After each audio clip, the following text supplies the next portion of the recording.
was hyper productive and I was doing a lot. And I remember talking to my late therapist, and she was like, "What's going on?" And I said, in times of crisis, people either sink or swim.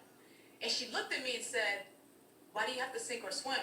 What if you just float?" Grandma Critique, everybody. It's Drew. What if you just float? It was such a revelation, such perspective, because I don't even know what it meant to float. To float means you're kind of surrendering, Representing. and trusting. And I was like, whoa, I didn't even know floating was an option. Perspective shifting.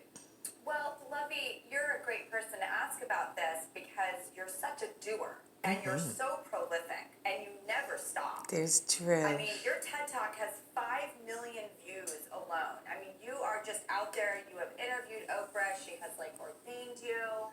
You started the Share the Mic campaign, 17 billion impressions with Glennon Doyle and Stacey Bennett Eisner. How do you float? I'm trying to get it together, y'all.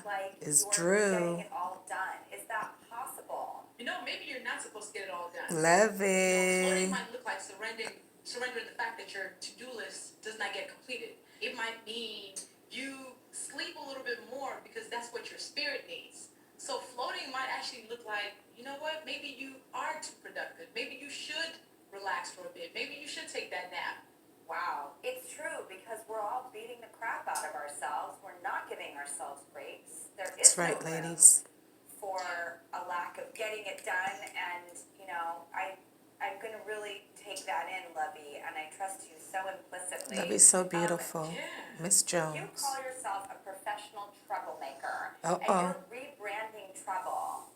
Lovey, tell me everything.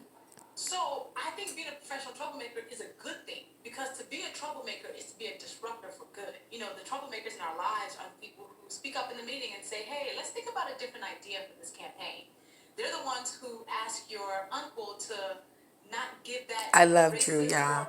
This joke. Grandma Make Critique. trouble is a good thing. I think about the late great John Lewis, who said we need to be ready to make necessary good trouble, and that's what being a troublemaker is about. I mean, do you have any advice for me? One tip to being a professional troublemaker myself? I mean, I'm a bit of a rebel. It's not like I'm a real wallflower or anything, Lovey, but I always want to take life advice from you, Lovey. Oh man, that's a great compliment. So to be a troublemaker, Oh, you're Drew. gonna have to do the things that are scary to you. So think about it as when you are afraid, you're being asked to pick courage, because you cannot have courage without fear. So choose courage. It's a decision. Okay. Okay, I am so glad I asked you because fear can be